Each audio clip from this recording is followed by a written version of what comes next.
What up, what up, what up? It's Shit Talking Tuesday, and we're your hosts, Mariah and Ty. Ty, what's up, my guy? How you doing? I'm doing good. Victory Tuesday. We had a whole victory weekend. How you doing? Feels great to be a winner, back in the winning column. And yeah, like you said, especially when you win on a Thursday and you just get to enjoy it. You get to just watch football and not have to be worried about what your team's doing because they've already won. And yeah, it's been nice. Heck yeah. Very, very nice being able to just, relax on Sundays and not have to worry. I'm like, can we just play Thursdays from now on? Chat, what's up? Happy Tuesday. Hope everybody's doing great. We will be joined by TL here sometime soon. So yeah, let's get into it. Let's see who we got in here. Hold up. Before wait, let's give the chat a shout out. Gotta do that first. Throwback, what's up? Appreciate you as always. Don, appreciate you, sis. What's up? Niakila, what's good? What's good? Steve-O, yo, what up, what up? Rob D, let's talk some shit. That's right. John B, what up? Good to see you. Yes, make sure if you aren't subscribed to Ty's channel, the link is in the description box of this video. All you have to do is click it. It's nice and easy.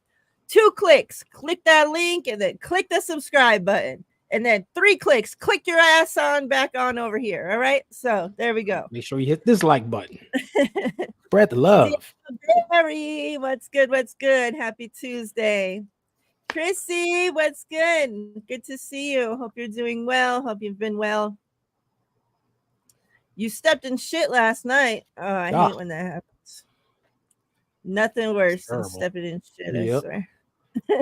me and John B, we always are talking about our dog shitting and like having to stay up all night because our dogs want to be shitting everywhere. So that's the kind of conversations we usually are having. Luckily, mine is well trained. Well, ours too, but when they get sick, you sometimes they can't help these things. So yeah, keeps you up all night. Very true.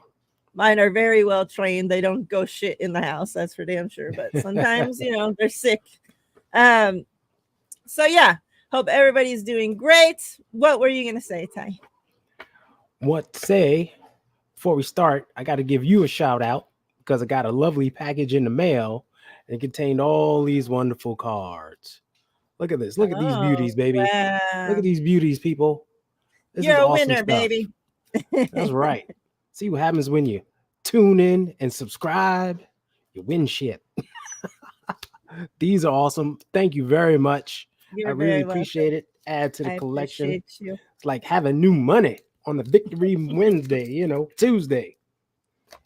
That's right. We are going to do some giveaways today. I plan to do some even before I knew TL was joining, because normally when TL joins, since me and him usually do the giveaway show, then I like to do some giveaways since, that'll take away the giveaway show. But maybe we'll see if you guys behave. Maybe I'll add some more on, but we are going to do some giveaways today. So yeah, got the dub. There was, watching this game, the beginning, I'm like, okay, yeah, this is looking great. We're up. And then there was this time when I thought, oh shit.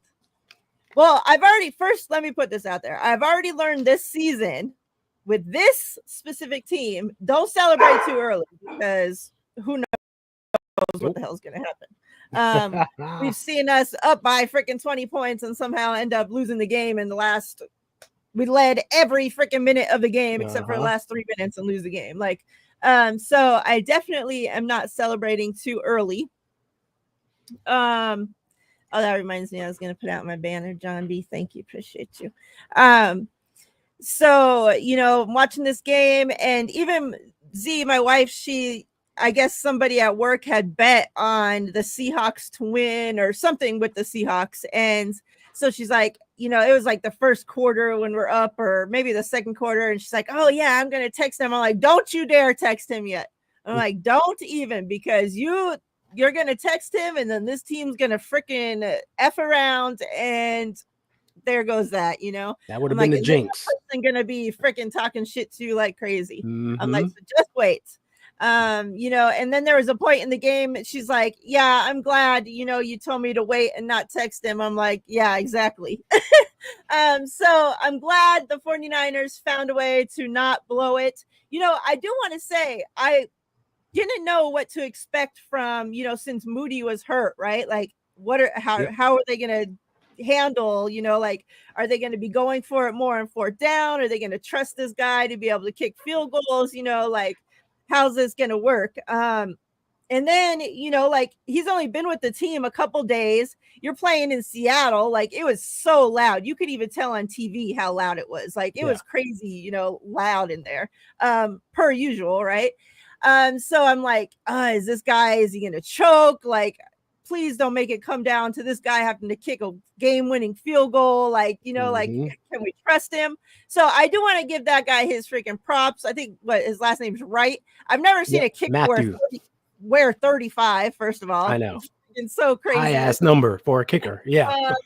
And man, he did great. So, and Kyle, it didn't seem like he called the game plan any differently as to like that he didn't trust this guy, right? Like, he let him kick when he needed to, and he was good. And then our rookies, man, obviously, like, it just seemed like every 2 minutes I looked up, somebody was getting hurt. And it's just like, we can't afford, like, I'm telling my wife, like, literally, like, we can't lose anybody else at the safety position. We have nobody else to put out there on the field. Like, we put corners out there and safeties, and then we're losing the corners already. We're short on those, and it's just like everybody's dropping, and I'm like, oh my God, like, this is crazy.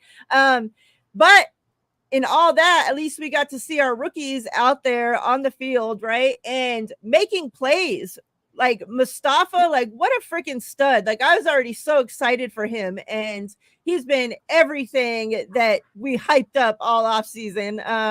Like, man, I hope he is good, because he did get hurt. And, that was such a gut punch, because he was on a roll freaking making plays. And then you had Renardo Green step up and, man, was playing great. Got a pick, right? And then obviously with Jordan Mason going down, Isaac Guerendo comes in, and everybody was already ready to write off Isaac Guerendo. Like, oh, he's got 7 carries, and he's been 7 carries in 5 games, and he's been shit. It's like, what do you expect somebody to do with that amount of practice, right? Like, you have to like get going. Like, you can't just, okay, here's 2 carries. Oh, that's all you're getting this game. Like, okay.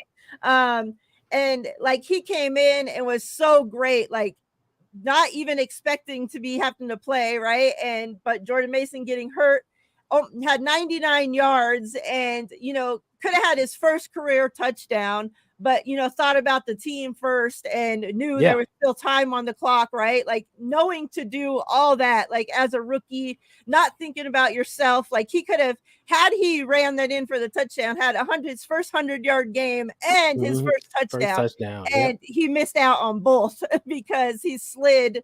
But like, he didn't know, like, he didn't want to give the ball back to the Seahawks, right? So heads up play by him. He was great for us. So it was awesome to see, these young guys step up. And, I hope, obviously, you don't want anybody to get hurt, and you don't want that to be the reason these guys are playing. But hopefully, we get to see these guys now, like, they proved, they can handle the moment. So your overall thoughts? Overall thoughts. Good game. A game that we wanted to see happen, play for 60 minutes, finish the game strong, and come away with the dub. We needed that. That's something we hadn't been doing. Well, we hadn't done it in our previous 3 losses, and it started out kind of with that same MO, right? Coming down, getting in the red zone, having to settle for field goals instead of touchdowns, letting the team linger in it. Like, at halftime, it was 16-3. Should have easily been 21-3, right? It's like, damn it, we're leaving points on the field again. It's terrible. And Yep. then we get a touchdown, start the half. That's good. Okay, let's keep it going. But then I always say weird things happen in Seattle. And sure enough, they get a kick return for a touchdown. It's like, are Oh my you god. effing kidding me? Like, we got all the momentum now. We're like, all right, I'm ready to put this thing away. We get a stop, get the ball back, score again. We can put this thing away. And sure enough, they get a kick return. I was like, you sons of biatches. Freaking Seattle. Always something weird happening, right? And then next thing you know, they get another touchdown. And then we get a stop. We get the ball. I mean, we punt the ball. They stop us. We punt the ball. The freaking ball hits the guy's hand. We recover it. I'm like, oh, yes, we good. Momentum back on our side. And the stupid refs blow the call. And I'm like, fucking Seattle. Mm-hmm. Stupid stuff like that always happens in Seattle. Yep. But it's good to see the defense stepped up. Green got that pick. Totally took momentum back. We got in the red zone and scored touchdowns. And the big theme of the day was the rookies, like you said. You know, Renardo Green, Travarius Ward was a game time decision scratch. So all of a sudden he's thrust into the starting lineup, right? Jordan Mason gets hurt. It's Isaac Guerrero time and Patrick Taylor. Patrick Taylor got in there and ran well. What up, TL? What up? What's up? Sorry. Yeah. I forgot the link. That's why he wasn't here. We're here waiting for you. Like, where the fuck is he? I know. I got to my computer. It was like 2:58. I'm like, okay, it's gonna be a minute. I'm like, and I was like, I was just like, let me see what's going on. And I left, came back. I'm like, let me check my phone. I was like, oh, they're already live. I'm like, let me just get on the chat. It'll be easier for her to see. Yeah. Well, to be fair, on Mariah's end, I literally hit her up like at 2:20. I was like, hey, I'm getting off work because like it's been so hectic for me this last month. You know, my son's a senior in high school, so he got all this stuff going on with graduation prep, and you know how it is, Mariah. Yeah. and then now we're watching our grandbaby. You know, watching my grandbaby weekly. So it's been a lot. So, but anyway, yeah. I kind of heard what you guys were saying and stuff, and I'll kind of get my 2 cents in about the game. I'm glad that we played the Rooks. Yeah. Glad that they played the Rooks, like the Rooks, man. You know, it's time to start trusting them a little bit. You know what I mean? Like you already got Pooney in, and then you get 2 picks by Mustafa and Green. You know what I mean? And then you got that long. I know it's only one run, but man, that just shows you the burst that Isaac Guerrero has. You know what I mean? Like I think once the game slows down for him a bit, and you know, I know a lot of people have been calling him. People are already calling him a bust and all this other stuff, and you know, and I get it, and I think it comes from, you know, how Kyle and John, they've been terrible at drafting early round backs. You know what I'm saying? You got the TDPs, the Trey Sermons, Joe Williams of the world, you know. So, you know, it's one of those things. Trey Sermon doing good over there. You know, and then, you know, and then, you know, some people say that rookies either have running backs either have it or they don't. That's not necessarily true. Because I remember Amon Green, you know, for us more mature people on here, Amon Green was on Seattle when he first came into the league. He had problems with his vision, with the fumbling and stuff like that, and then went to Green Bay, and he put it all together. You know what I mean? So sometimes it takes. I mean, we're in our first season. Yeah, we're in our first season. You know what I mean? Like in our first season. So he hasn't even played a half a season yet. So his fans calling him a bust is crazy. But yeah, so yeah, I mean, I hope, you know, with the injuries that we have, hopefully Isaac Guerrero can get some more burn and we can see more of that. You know what I mean? Yeah. The thing about Guerrero, remember, he was injured during the preseason and summer training camp. So he didn't get that tune-up like he needed.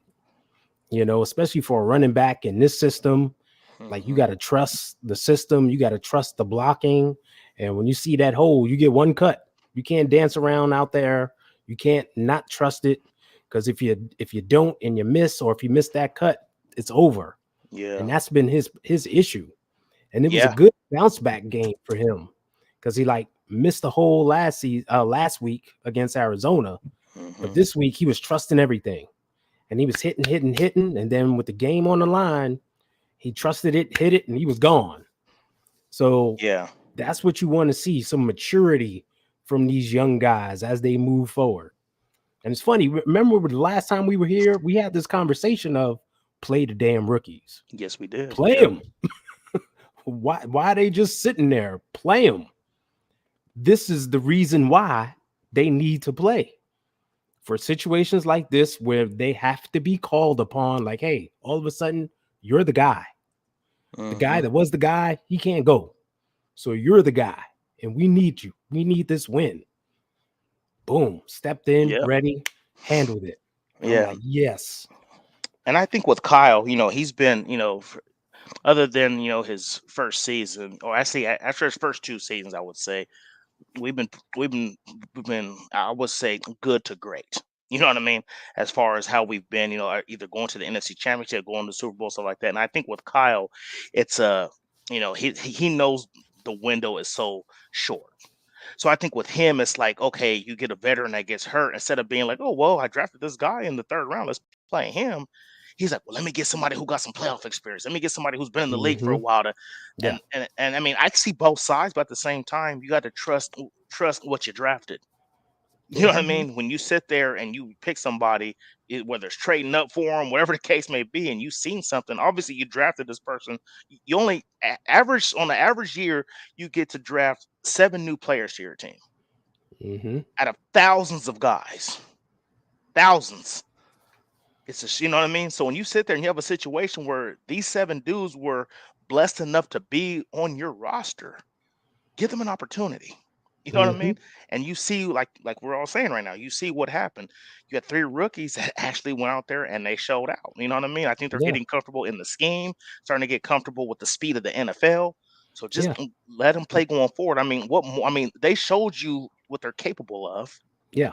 Why not let it keep moving? Like we saying Adrian Amos today. I'm not mad at it, but I hope like after we play the Chiefs and we go on our bye, they're like, well, let me just play him. Like, nah. Let's keep it moving. Let's keep it moving with the young guys. You know what I mean? So yeah. I'm setting up a giveaway right now. Hashtag rookies to get in. Make it happen, people. Hashtag rookies. Yeah. Hey Ty, it's funny that you made that, you made that comment about the running backs. It's like, sometimes, as soon as you see that hole, you're gone. Like, sometimes if it's not there, and it's funny because like me and one of my coworkers talking about Le'Veon Bell and how he had he's one of the most patient running backs I've ever seen in my life. I'd put him top 3 as far as him and his patience and him sitting back and waiting for stuff to open up. And that, and not everybody is gifted with that. You know what I mean?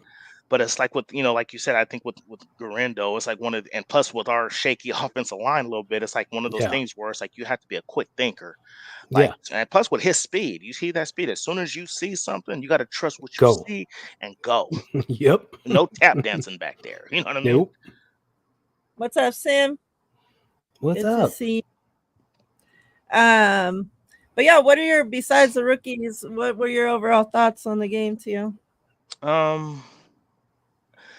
I thought we played pretty well. I mean, it shouldn't even have been that close, to be honest.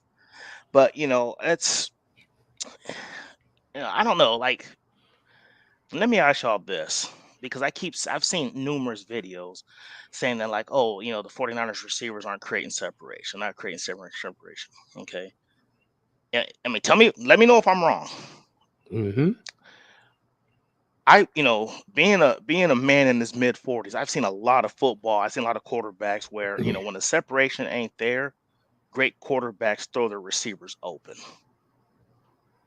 You know what I'm saying? So it's like, I don't like this receiver's not this, and like not every game. And I feel like, like Kyle's scheme is great, but I feel like, people are starting to play us a little bit different, especially because we don't have CMC. CMC not being on the field, changes a lot of things. That just goes to show you how important that man is on his team. But at the same time, it's like you're not going to get somebody that's getting 5 yards, 6 yards of separation every play. It's just not going to happen. So when you have that situation where it's like, hey, this is not working, this ain't working, has to be a point where it's like you have to start throwing these receivers open. If the route ain't there right away, you know what I'm saying, Ty. Somebody's running Yeah. a slant, Yeah. and if a cornerback's on them, you got to throw it, you know, 4 or Exactly. 5 You gotta yards lead out of them. the way so they Yep. can get the ball and make the catch. And you know what I'm saying. So am I right on that, or am I looking too much into it? Nah, I'm with you 100%. Like some of this stuff has been on the quarterback, period. And I've said that, and I understand PERD law is out there. And PERD law says you cannot critique the quarterback harshly. It's PERD law. But we got to keep it real. Like he's missed some throws. He has held on to the ball sometimes too long. And he's also gotten happy feet a few times, right? Now, then we're just talking about small segments of plays and things like that. Overall, his play has been good, but there's been times where we've seen that. You know, we saw against Arizona that whole thing where he was running back and forth, and it's like, dude, where you going? Just throw the damn ball away if you ain't got it, right? Like, come on. So these things have happened, and it's, I don't know what it is. I can't call it. It's unusual for him, sophomore slump, maybe. I don't know. Who knows? But this game, you saw him bounce back some, right? Yeah. He wasn't holding on to the ball too long. He actually stood in the pocket a little bit more before bailing out. He bailed a few times, but there was a few times where he stood in there and like made throws. And there was a few times like during the Arizona game, he was a bit indecisive.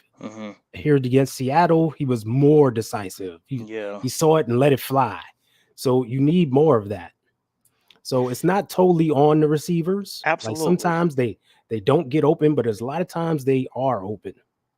And there's a lot of times where it's the second and third read that's open, but Brock has been locked on to the first. And he has to come off that. So it goes both ways, It's a lot of team stuff built in there. But I saw like a kind of a turning point this game. And the one thing I love about Brock, he's accountable for himself. Absolutely. And look at a throwback, took the words out my mouth. I didn't even see that. He's accountable to himself. Like in that Patriots game, remember that long pass to Debo? If you listen to the sound bite, the first thing he did is went up to Debo and said, "That's my bad. I underthrew you. That should have been a touchdown." And he's right.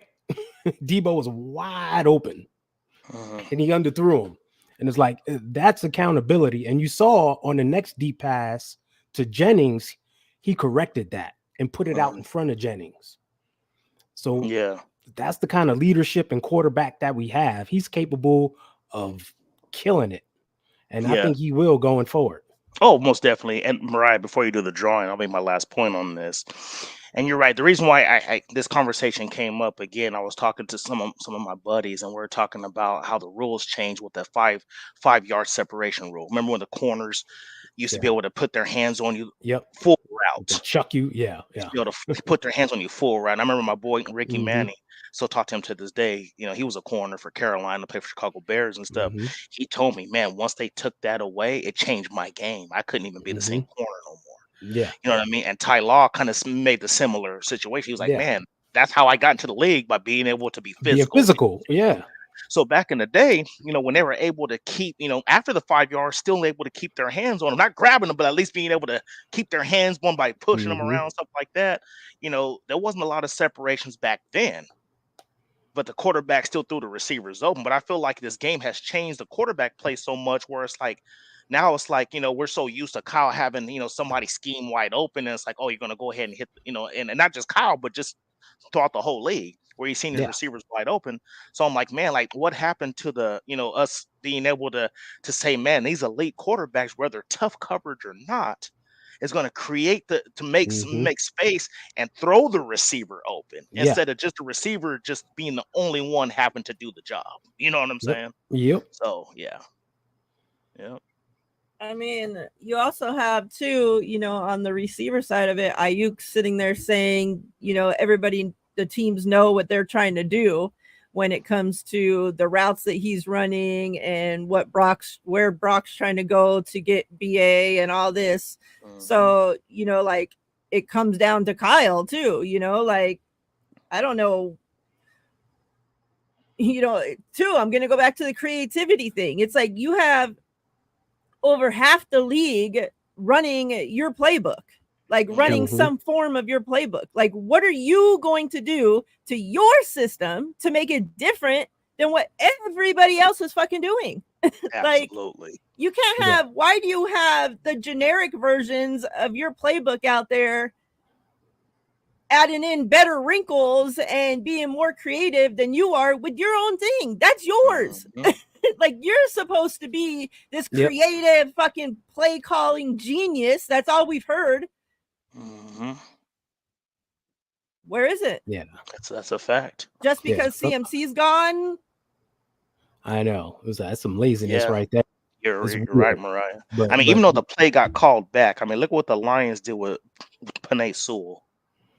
Oh yeah, man, that was fun. Did you see that? That was fun. Like, you know what I mean? That nobody saw that. Nobody saw that coming. If there wasn't a legal man in motion, that was an excellent play. I mean, it was an excellent play call regardless.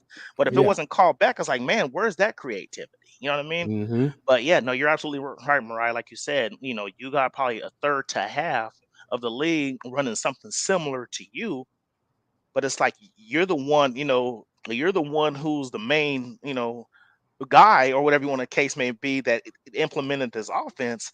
You need to be the one to be like, okay, I'm seeing some of the people in the league, and if you're an offensive genius, it's easier for you to see that. It's easier for you to see like, oh, I see a lot of people running similar plays to want to run in my playbook. Me as a person who created this somewhat is going to go ahead and put the wrinkles in to have more creativity to what's going on. I'm seeing so much stuff, especially in the red zone.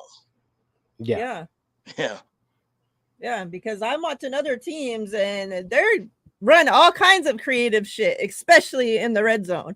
And yeah, it doesn't always work. And like Sim says, it comes down to execution too. Well, that's with any team.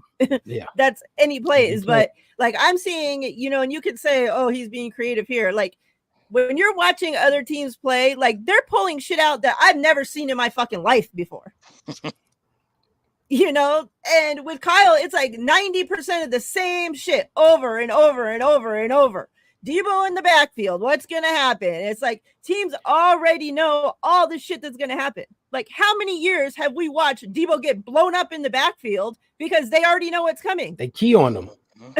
They already know. You can hear it on TV. They be screaming out 19-1. They all key on them. And you think, all right, let me call a play action play to Debo. Catch him off guard, right? Something. Nope. Yep. I'd rather be the team that's blowing you out early because of my creativity and putting up 35 to 40 on you and sitting my guys than only getting creative because I'm behind. Yeah. You know what I'm saying? Like the Juwan Jennings to CMC, creativity. Remember when he threw that touchdown? Yeah. I want to see that more often. And I get it. You want to save some stuff, but at the same time, you got so many weapons. There should be a lot more creativity. I mean, that's your job. You call plays. You know what I'm saying? You find ways to get better every single week, to expose weaknesses every single week. Like, I mean, let's take the Lions friend. I love me some Dan Campbell. People want to call him. Look, that man was up on 40, almost 40 points on Dallas. Goff, Amon-Ra St. Brown, Jahmyr Gibbs, go take a seat. Yep. Yeah. You know what I'm saying? Yep. Hashtag rookies. Get into the giveaway. We're about to draw. Hashtag rookies. First giveaway. Can you do? Let me see. All right. Nick Bosa, season ticket. Also got CMC, season ticket. And Debo Prismatic will be the first giveaway. The giveaway to end the show will be Brock Purdy, this clear one. We got Jair Brown, rated rookie, and Fred Warner, power players. So get in there. Hashtag rookies. But yeah, I don't know. Kyle, something seems weird about him this season. I just can't figure out yet what it is. Something's different. Besides that, he looks like, a beach bum freaking stoner. Besides that, something else. Everything. He's taking over the DC. Yeah. Like, I don't know why the DC has his all scraggly hairdo. Now it's like everybody taking over it. It's like, what the hell is going on? I agree. Copycat league. It's a copycat league, It was looking good in that red zone. You're right. Well, that's Kittle, another thing is using your personnel wisely. Like I see throw up there that Aaron Banks missed the block on the juice screen. Okay, cool. Well, whatever. So what? It happens. But you know what? Mm-hmm. If I get down to the red zone, I'm thinking I got 6'4", 250 pounds George Kittle there. He's a matchup nightmare. Mm-hmm. Too big for defensive backs, too fast for linebackers. Mm-hmm. I might want to use him a little bit more down there. I got 6'5" Jawan Jennings, who's long and can jump out the gym. Maybe I should throw him a jump ball in the red zone. I don't know, in the end zone, right? But instead, you know what? I'm going to throw a jump ball, a 6-foot Debo. Yeah. Sometimes you got to make it make sense. Yeah. Yeah. Yeah, it's true. All right. So there's only 6 of you. So let's see if 3 of you can actually win or if one person's going to win all 3 things here. That'd be hilarious. I'm going to draw Bosa, CMC, and then Debo. Good luck. Cam Akers to the Vikings, huh? That's a good pickup. Mm-hmm. Yeah. Hey, Miss Debbie. I see you. Like, hey, yeah. They like Ty. Remember when we had Isaac Sopoaga and he'd even congratulations, Mariah. You guys. Hey, look at that. And we had Isaac Sopoaga, and he'd go in at fullback sometimes and get touchdowns. Yeah. I want to see that type of creativity. Dude, remember we was hyped up to see Jason Poe on the field? Yeah. Because he can move. Oh my God. He was like, oh man, how great would it be to have Jason Poe come out there and put him in motion and put him in a wheel route or something? Like, throw a screen or in the red zone, throw a screen to that man. What corner's going to want to tackle him? Like, that's the type of creativity with personnel that we've been calling for. Mm-hmm. So congratulations, we want to see it. Yeah. And like Trent Williams has been saying he wants to get a touchdown before he retires. Like, hey, put Big Trent in motion. Who's going to want to tackle him? Man. You know what I mean?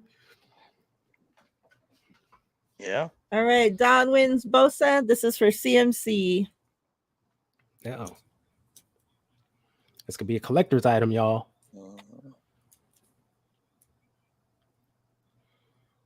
Steve-O. Congrats, Steve-O. Congrats, sir. All right. And for Debo.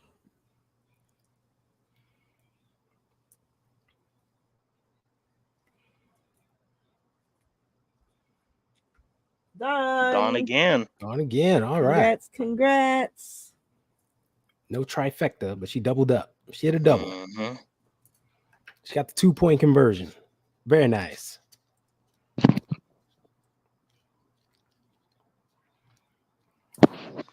All right. Congrats. What's up, McNiner? What's going on? What's up? All right. So I'll get the other giveaways set up here shortly. But yeah. What else do you guys want to talk about? Well, I guess I'm pretty sure it's been beat to death all week. we got to stop having our kickers being the last, I was going to say the making the same tackle. exact thing. I was waiting on Man, you. Oh this my this God. special teams. Now look, I wish we had Hightower back the way this special team's been playing. Oh my goodness, Yo. this special teams I is the wish they worst would I've have left that seen. coach in Seattle. Yeah, this is the worst special teams I've seen in a long time. I missed that Tony Montana squad back Yes, in like exactly. 2012, 2013 when Yep. when that was a great special teams. Now I don't know what's cracking. Like it's This terrible, dude. man. This And the dude. sad thing about it is, it's like, you know, and we talked about this, Mariah. It's gonna be one of those things where with the new kickoff rules, it's either gonna make or break a team. Mm-hmm. Obviously, us not having the momentum to be able to run right away is hurting us. I don't know if it's because like we're too slow. And I've always said to myself, the 49ers, although a great team, are one of the slowest teams in football. Mm-hmm. Yeah, we don't Like got no burners. we don't have we only have maybe 2 or 3 burners on this team. You know what I mean? Like who can really get after it. You got the Yep, Cowings, Garindo, who else do we got out there? That's pretty much pretty who much I don't. it. Yeah, I think we only got 2 dudes who run a sub four, run a sub 4.4. That's Mm-hmm. not a lot compared to what the league average is. Yeah. So I think it's just one of those things where we just really have a slow. I said that about our corners, even though they're physical and can tackle well, we got slow. That's why we're always getting beat deep. But Yeah. man, this special teams lack a lot of speed. They lack a lot of fundamentals, and it's just Mm-hmm. terrible. Like to get 2 kickers hurt is crazy. I don't think I've Back ever to seen that back in my life. weeks. Yeah. Back to back weeks. I couldn't fucking believe it. It's like, yo, like remember a few years ago we went through 4 quarterbacks? Like we gonna wind up going through 4 or 5 kickers this season the way this is Man, going, man. It's like, what is going Ridiculous. on? Like, can we get one guy to not have to make a tackle? Your kicker should not be making the tackle on the kick he kicks off. Yeah. no. Whether it's the punter or the kicker, it should not be happening. And it happened back to back weeks, and for it to have an injury involved, Yeah. is wild. And Yeah, I then don't are know we what's gonna going start on. letting? Mhm. We're gonna keep letting these guys just run freaking the returns all the way back for touchdowns. Mhm. Like that's gonna be the new Yeah. fucking theme too. Like I don't. Like absolutely cannot fucking tackle anybody on special teams. Terrible. Like what the hell? I've never seen nothing Yeah. like this. Like it's No. crazy how bad No. special teams Yeah. is. Like year after year after year after year, and it just instead of getting better, it's just getting worse and worse and worse. Yeah. It's like what the fuck is going on? Like fire that motherfucker. Yeah, he like is terrible. oh my god. He's still living off the rep he made for himself in Seattle Yeah. way back, but that was 10, 15 years ago. That was a long time ago. What have you done lately? Yeah. Because this stuff you putting on the field is not it. Yeah. And this is the type of thing I'm with you, Sim. This is the type of thing I'm talking about. I know they just signed Matthew Wright, so maybe they didn't know his kind of leg power and what he can do, and can he consistently kick the ball into the end zone. Mm-hmm. But like after those few kicks that went a couple short and was like shaky, I'd have been like, hey man, we gonna make a switch. Yo, Mitch. Yeah. I need to kick off. Just kick the damn ball in the end zone, man. Just kick it deep, as deep as you can. Let our defense rock. They're playing good. We'll give them the touchback, but this ain't working. Yeah. It's better than risking a freaking return, like for a touchdown. Like that's the special teams coach needing to step up and actually doing something. Like make an in-game adjustment. We need us another CJ Spillman. Remember CJ Spillman? Oh man, he was dope. Yeah. Beast. Like we burner. We don't have that guy. We don't have that guy that's and two, Mariah and I said this for like a long time. It's like since Ted Ginn, we haven't had nobody back there who scared anybody when they catch the ball. Nope. It's like, who is this dude? And I'm not saying we got to have a Devin Hester back there because that's like once in a lifetime thing. But man, we have nobody that scares anybody, that puts fear in anybody's heart whenever they get the ball in their hands back there. And I get it. Like, we could put a Debo back there, but we don't want him getting hurt. So it's like, it's kind of one of those things where it's like, man, like I said, our speed on this team is lacking and the fundamentals is crazy. And I hate that, the players always get the, get all the trash talk when sometimes these coaches don't get any heat. You know what I'm saying? None. Yeah. None at all. Yeah, I saw who said that about throwback. Yeah. Like what's it gonna take? Like True.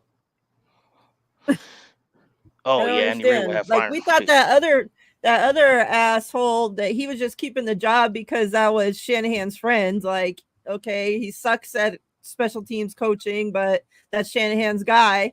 Finally, they fire him, and then now like we get this clown in there. It's like, how long are we gonna have to suffer? Like, I'm seriously, not one single year has special teams gotten better. Have we got since we fired Hightower, special team has got worse. Could you say that our that Sorensen is doing a worse job than Wilkes? Yes. Yeah. Yes.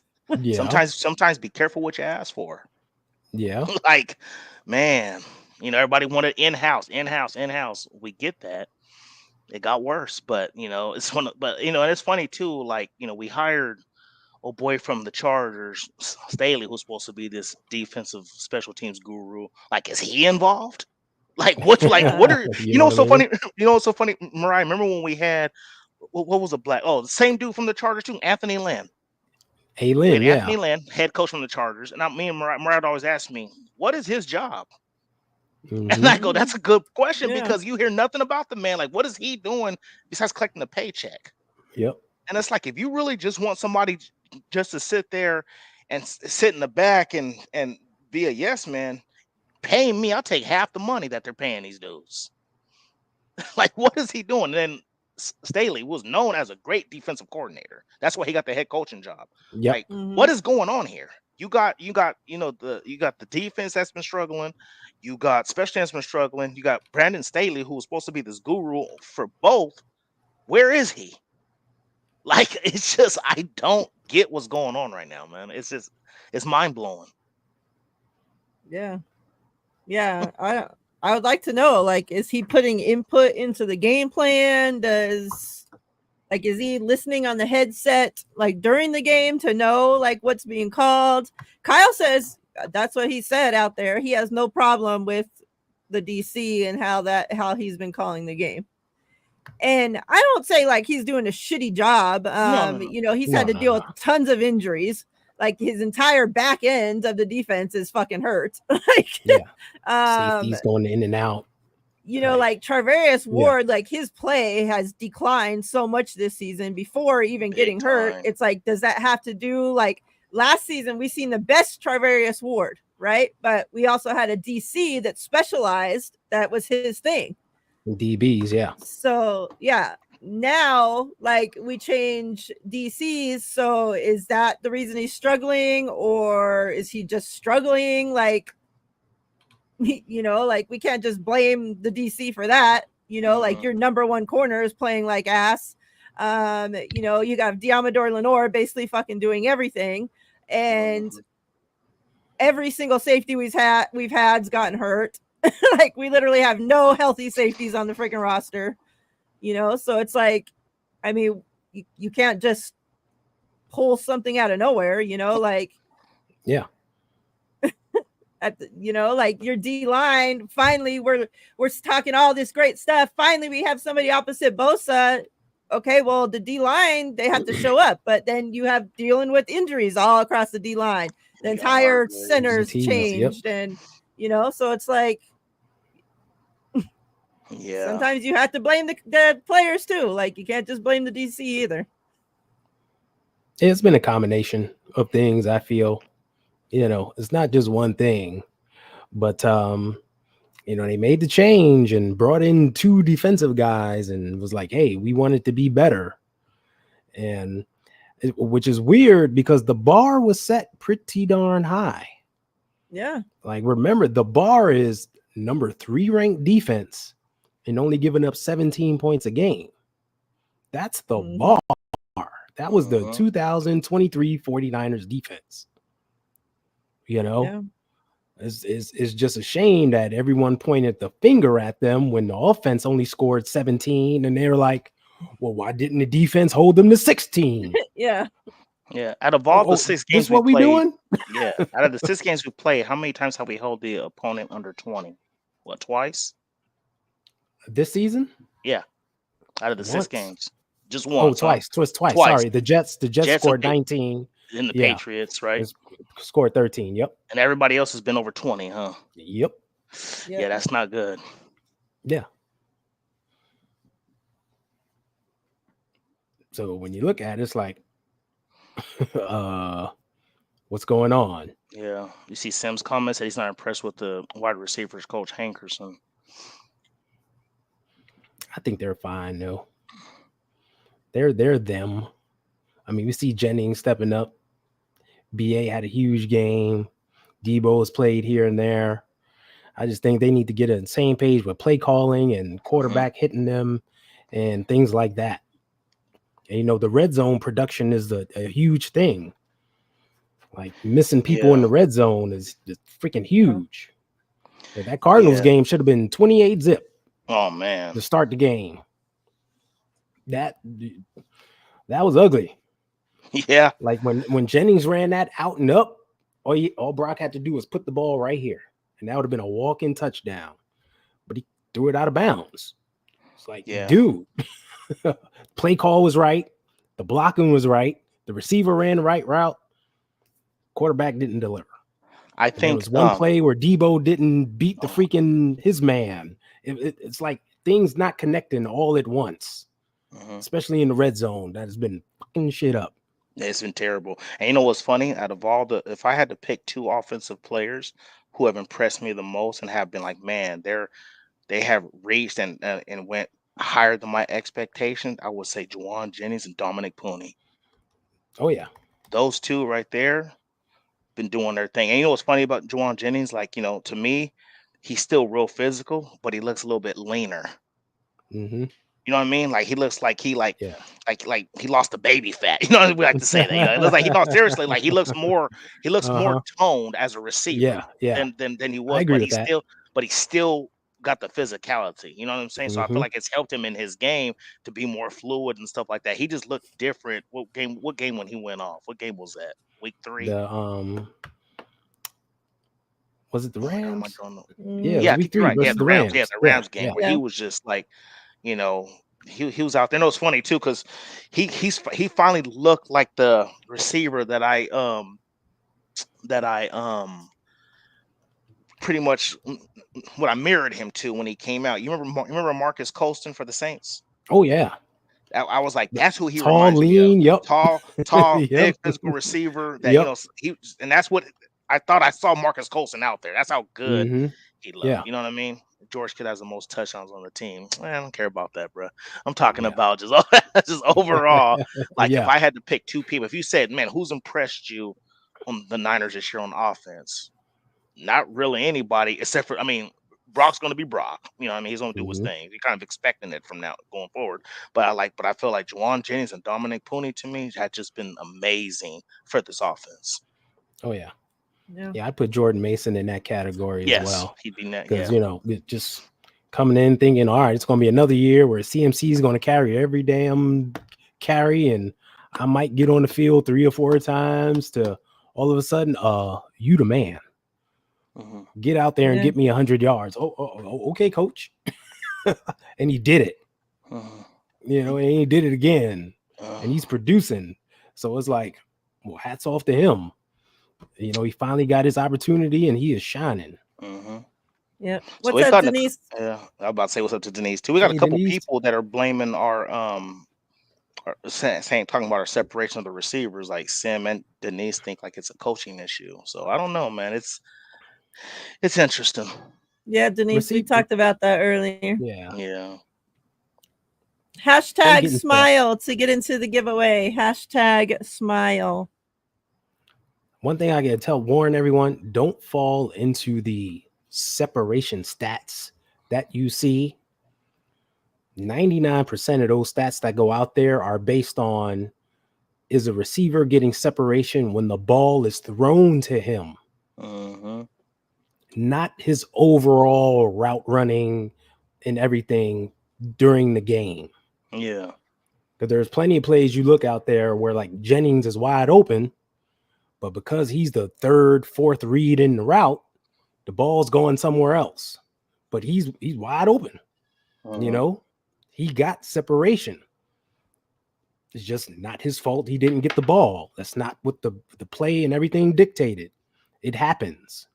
So don't fall for the stats when you see that. Hey Sam, so I got a question for you. You're saying that when the unit is producing, it's usually the position coach, not the coordinator. That's tough to. I mean, I'm not saying you're wrong, but it's like I just don't think overnight our receivers forgot to run routes. Mm-hmm. You know what I'm saying? Yeah. Like it has to be something else on top of that. You know what I'm saying? Like I mean, he was our wide receiver coach last year too. It's not right. Like he when just when everyone had 1,000 yards. He just wasn't started coaching this season. Yeah, and just like all of a sudden, like, and it's not, and they're not just talking about one receiver. They're talking about the collective group not being able to separate. Yeah. And I just don't see it where, like, I'm not saying a receiver's not allowed to have a bad year, but when you have something going on as a whole group, and like Mariah was saying, you had the Hankerson was wide receiver coach last year and there was no issue. And all of a sudden overnight, it's just, now our receivers can't separate. I'm telling you, it's a lot of it is the CMC effect. That's just what I'm gonna say. It's a CMC effect. Like, I think people crowded up more and made it a little easier on our receivers when knowing, man, I don't want CMC getting this football because they know he was a focal point of our offense. Now that he's not the focal point, and now you gotta, kind of, pick and choose, like, I'm gonna throw it to whoever's open type thing, and I don't have my safety blanket. I think it's just making it tougher on everybody. I'm not saying I know it all. I could be totally wrong. But I this offense just looks out of sync with that man not on the field.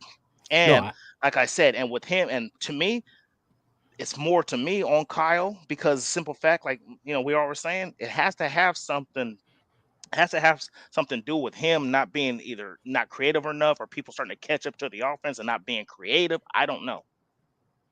Yeah, no, I agree with you. It's teams. That's what teams did all last season. We saw it. They know CMC is the number one option in the offense.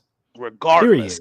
Yes. Right? He's getting 25 touches, whether it's in the slot, on the outside, in the backfield. Yeah. Well, regardless. Yeah. The numbers don't lie. You look at the numbers and like, wait a minute. CMC is getting 30 touches. The next guy got 6. We keying on 23. We see where Kyle wants to go. We keying in on him. It's common sense, right? But now he's out there. Everybody's like, all right, we can play them a little evenly now. All right, they ain't got that 30 touches the one guy thing going on anymore. Now I gotta give 8 here. I gotta give 7 here. I gotta give 7. You know what I mean? Now you have to spread the love. You know what I'm saying? Yeah. Yep. What's up, Corona? Rob, I know you said I waited till your hands are full to tell you to enter the giveaway thing, but you need to re-enter it because you put a space in between the hashtag and smile, and so therefore it's not going to read that. So re-enter. Hashtag smile. Get into the giveaway. Get your asses in there. Yeah. Denise, I talked about this earlier as well too. Kyle and his creativity. Yeah. I don't know. You guys know Denise. That's Kyle's biggest fan right there. Huge fan. Huge fan. And for her to start the critiquing is saying something. But you remember, like, look for the last how many years have we been saying, like, like when like there's a play being done that goes for like a huge play, we'd always say, man, that guy was butt naked open. That guy was we haven't said that all year like that because they're not open like they used to be. Telling you, it's the CMC effect. Yeah. I don't know. Something, I mean, it's like every team has to deal with this kind of stuff. Like they're figuring out ways to get their players open. Like that's the job of the coach. Absolutely. And then your players, they have to execute. Like We're not the only team in the fucking NFL that teams are guarding, like, that has wide receivers that can't get separation. Like, I just don't. Oh my God. Yeah. The fans in this fan base act like this is just one strictly thing to the 49ers. Like, other teams have wide receivers that can't fucking separate, but somehow they still manage to get the ball. Like, facts. Yeah. You find a way to get it fucking done. That's football. Yeah, like you got to say it's a combination of things. Yeah, and until the team starts clicking, and that's what we all want to see. We want to see everyone put it together at the same time. Kyle calling the plays, the offensive line blocking, quarterback executing, wide receivers getting open, running backs running, etc. When it all comes together, it tends to look pretty damn good. Yeah. We just need to see that for like 60 minutes, and we need it this Sunday for sure. Yeah. Yeah. Hashtag smile. Get in there. I'm about to draw. We can tell, Sam. We can tell. Oh, okay. He fixed. I was about to say McNiner. You spelled it wrong, but he corrected it. Yeah.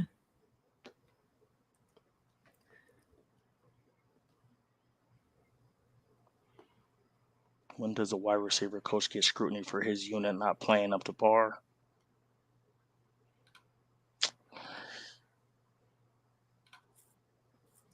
Yeah, I mean, so I'll say this, and you're right. Like, we should keep it across the board. If the offensive line ain't playing well, you got to go to offensive line coach. Defense ain't playing well, you got to go. You know what I mean? We have to call it like we see it. But I will say this: if CMC comes back, if he comes back this year, and all of a sudden now we're getting open, that'll tell you the whole story. Mm-hmm. If there's no more talk of receivers ain't separating, to then now when he comes back to all of a sudden the receivers are wide open, that'll tell you the whole story. Yeah, I think a lot of this narrative is based on stats too. Mm-hmm. Like people saw at the end of last year, like everybody had 1,000 yards. Mm-hmm.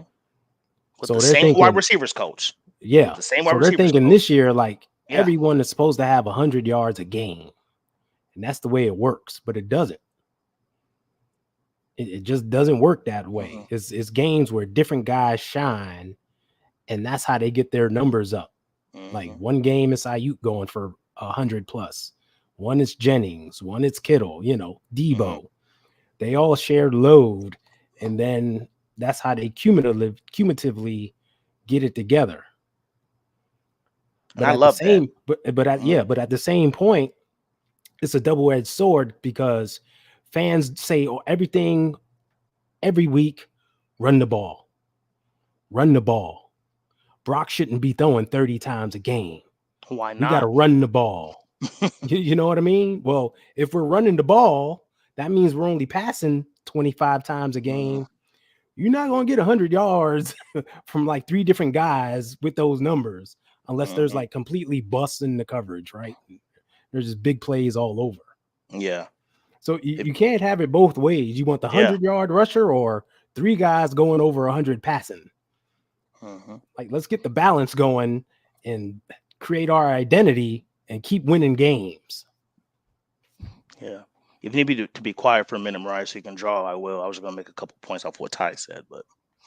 Yeah, real quick. I'm just going to draw Fred and then Jair Brown and then Brock Purdy. So good luck. All pro Fred. I should have answered twice. Go ahead. Well, so it's funny to me, like, and I love hearing this as a 49ers fan. When I hear other people of other fan bases that play fantasy football say, I can't stand drafting any 49ers player. Oh, Sam, he got a W. What? Got the dub. So, so when you hear people say, like, oh, man, I can't stand drafting 49ers. They got so many weapons, you don't know who's going to go off. Mm-hmm. So that right there is a blessing that you don't know who's going to tear you up one week from the other. But then at the same time, it's funny to me. And here's my thing. And I'm not hating, but this doesn't make any sense to me. When I hear fans, Brock has to be paid. He has to be a top 5 quarterback. He has to be a top 5 paid quarterback. But then say, I don't want him throwing the football. We need to run. I don't know. So to me, Niakila, congratulations. Congrats. Yeah. So if you sit here and you tell me, congrats, yeah. Brown. So if you're sitting here telling me that you don't want your $60 million a year quarterback throwing the football to all these weapons, that's a problem for me. Why are you paying them all that money? Thank you. Like and I hear all the time, oh, Kyle needs to run, Kyle needs to run, Kyle needs to run, Kyle needs to run. Yeah. I hate that Brock throws so much. Why? Yeah, I asked that same thing. Why do you hate that he throws so much? If you consider him elite, that dude, it shouldn't be an issue that he's throwing the ball with all these weapons. Mm-hmm. That's that right there. Make it make sense to me. Exactly. I say that too. If he's the dude, if he's the guy, did you know through the first 25 games of his career, he has the highest quarterback rating, right? All that stuff. Why not let him throw? Thank you. If we have the Avengers, Rob, the Avengers take over. Yeah. Yeah. And it's not just us. Like, you can't, me living where I live, Mariah, as like it's such a transient state. We have people from everywhere here in Vegas, Chicago, New York, Florida, Seattle, like everywhere. Like you walk into a job. Where you from? Where you from? Everybody's from everywhere. Okay, you got like 2% of the company that's born and raised in Vegas, and I'm not even being funny. Like seriously, there's like when you meet them, it's like, oh damn, you are okay, cool. But everybody who's a fan of other teams will sit there and say, man, I'm jealous of the Niners. Collectively, y'all got the best group of weapons in football. I hear that from other fan bases. So for fans to sit here and cry about Brock throwing the football too much, but then in the same breath telling me he needs to be paid like a top 3 to 5 quarterback, what's the issue? Shouldn't be none. Yep. Yeah. Congrats, y'all. Yeah, congratulations. Yeah. Yeah. So yeah, that's pretty much all I got. I won't be able to be on all the rest of the week, Mariah. But so can I give a score prediction? Yeah. Yeah. So not a homer take. We give the Chiefs their first loss. There you go. Truly believe that. Mm-hmm. I truly believe that. I'm not thinking with my heart. I'm thinking with my mind. I really truly believe they're due for a loss. Okay. Coming in our house. I just telling my brother-in-law earlier, like they gotta lose sooner or later. Like like an hour before the show. Really? I'm like, I think we haven't been able to beat them, but they gotta lose sooner or later. For a loss, they're due for a loss. So, in saying that, I think we win. I think it's gonna be close. Right now, the Niners are favored. I think 1.5. Yeah. So I think a lot of people are going to be betting towards Kansas City because people are going to look at history and say, oh, the Chiefs own the 49ers, which they have. But Sunday, we're getting that W. Yep. And the 49ers are going to win 28-23. Okay. Nice. I like it. Yeah, that's what I was saying. Like they're not going to go freaking undefeated. Like, no. Every season we see, these teams that are, and it's happened to the 49ers how many times? We're at the top of the, like number 1, number 2 team in the league, winning all these games, and all of a sudden we play some shitty ass team that comes in like and freaking kicks our ass.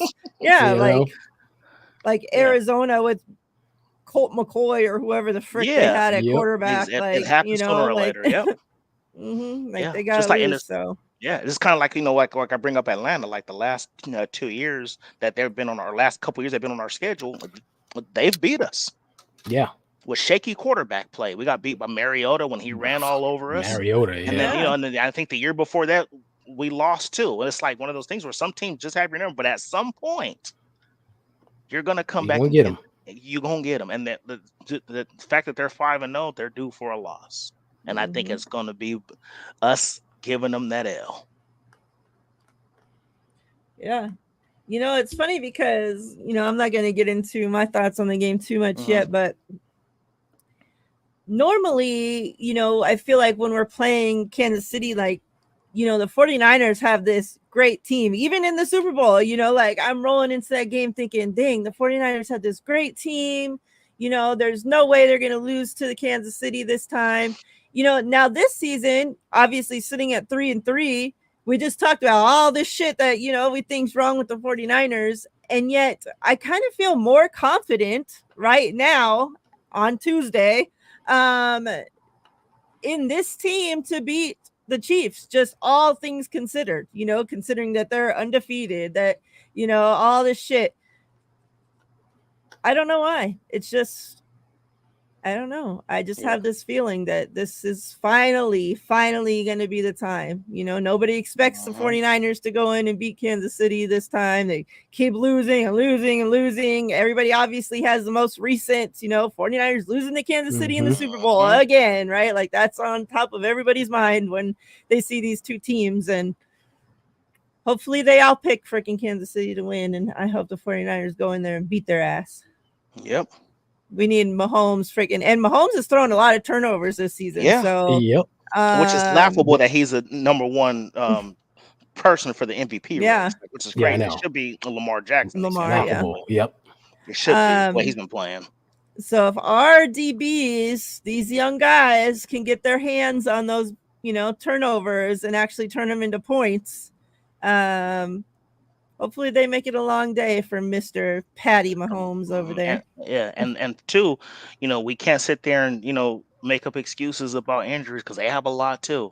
Starting running back Rashee Rice, they got a lot of people hurt too. Like I think as long as we sit there and we contain Xavier Worthy from getting deep on us, because if he gets deep, it's curtains. Show's over because we ain't got the speed to catch up. They're going to be trying to do that too. Oh yeah, they're gonna be like most what definitely. They do. They're going to be like, oh, the 49ers are slow at corner, and let's attack it. And they got the speed to do it. But Xavier Worthy, their first 5 yards, get physical with that man because he's not a big dude. Yeah, he's small.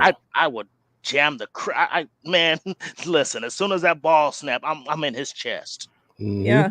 Just make sure you don't miss. Just make exactly. Just make sure and if you're strong enough, he ain't gonna see. How most receivers, he try to jam them, they slap your arm down and then they get past you.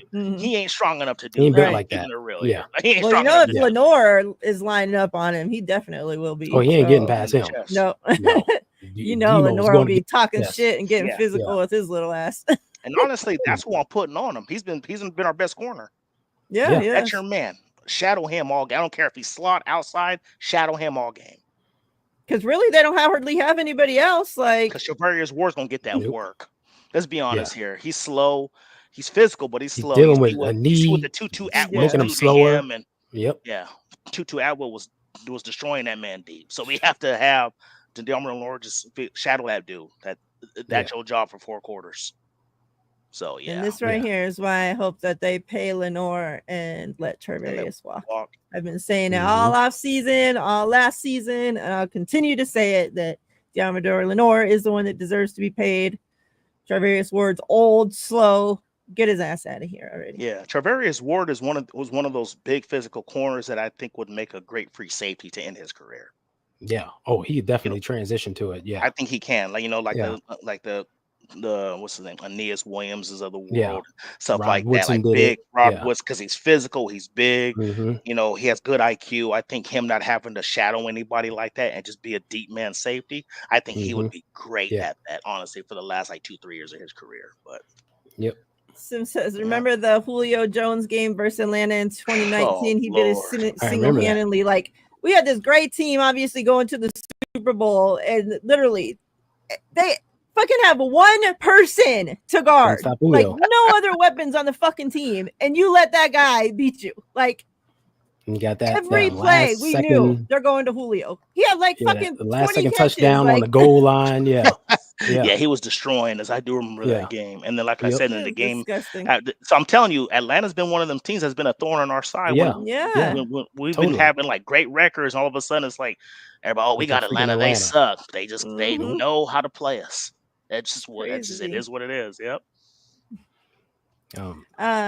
Throwback. Last question before we get out of here says, what does this do for the 49ers if they can beat the Chiefs? Obviously, it has to be in their heads. Like, we can't get past these guys, and it can't.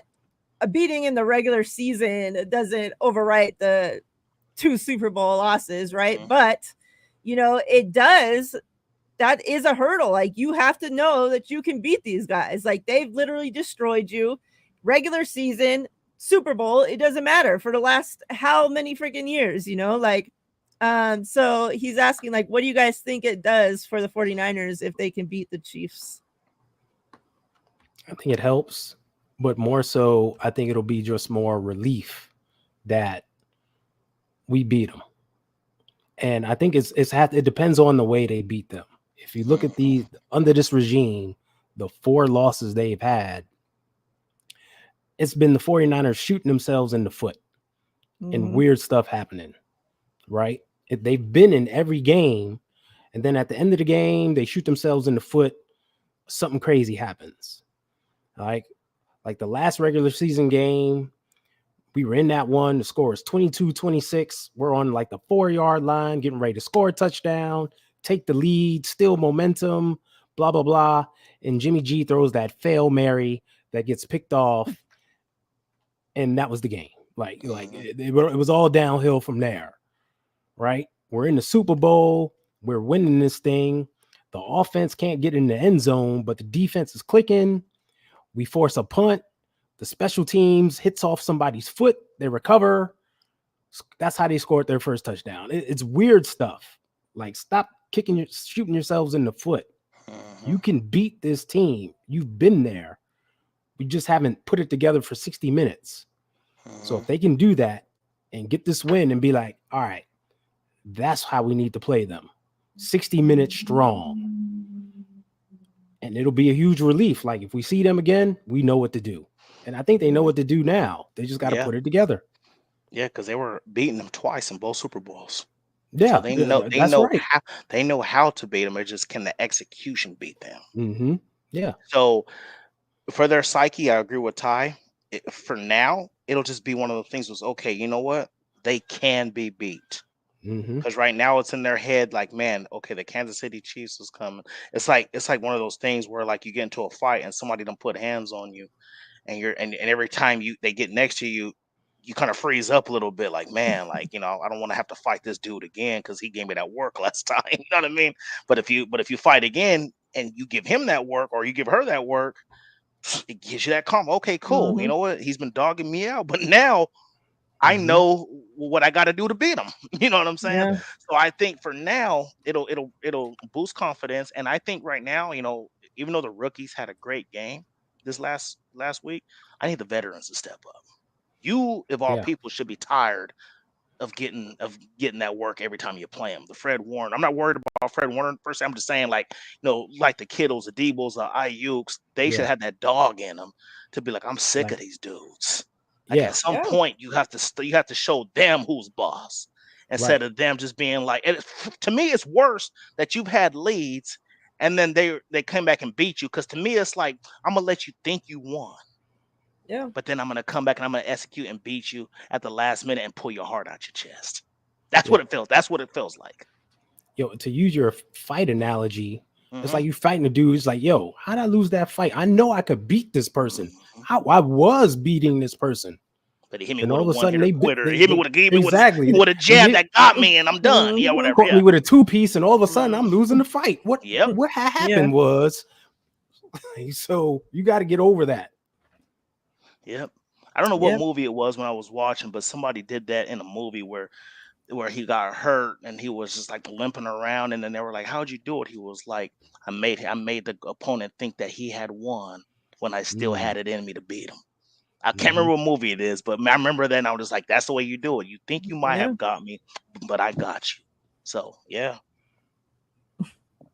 Yeah, that is how the Chiefs really have beat the 49ers in the Super Bowl. Seriously. Yeah. 49ers down there fucking celebrating, thinking, oh, we got this. And then here come the Chiefs. Like, no, you don't. Seriously. And both of them, which is crazy. The Chiefs keep attacking for 60 minutes. They keep attacking. And like, so you don't get an early, 3 and out and be in the end zone celebrating. No. You still got 50 plus minutes of football to play. Get your ass on the sideline and watch the tablet. Regroup. Get your boys together. Who's that safety that we drafted? I can't remember his name. Out of Southern Miss that picked off Mahomes in the Super Bowl. You remember his name? That was he was super 33. fat. Yeah. Yep. Tarvarius Moore. Yep. There you go. Remember when he picked it off in that first Super Bowl? The whole defense in the end zone. Yeah. Nah. Yep. That's that famous picture. Like I'm saying, you think you have me, but wait, there's more. Like, you know what I'm saying? Yeah. Like, you still got 25 minutes of football to play. What's going on? Yeah. What you celebrate? You ain't win it. They was in there posing like they won it all. Man. But great show, you guys. I love it. You know. Good stuff. You know, I came in about 15 minutes late. You know, I came in I came and on executed. That CP time. But no. So I'm gonna try to probably the best time because I've been busy the last few months. Actually, not even weeks, months. I think I'm gonna try to join you guys on Tuesdays. That's probably the best day for me, at least for now. So I'll probably try to hit you. I'll probably hit you up on Sundays, Mariah and Ty, and be like, hey, put me on the show on Tuesday. So okay, sounds good. Yep. Yeah. Ty, what else you got going on this week? East Coast Red and Gold show tomorrow. Everybody jump in. That's at 8 p.m. Eastern on the East Coast Red and Gold podcast channel. Go like, subscribe, join us. It's good stuff. There you have it. And I'll be back Thursday with Steph for the Two Goat show at 3 Pacific time. Until then, everybody have a safe and wonderful rest of your night and week. We're out of here, faithful. See ya. Take care, Peace. fam.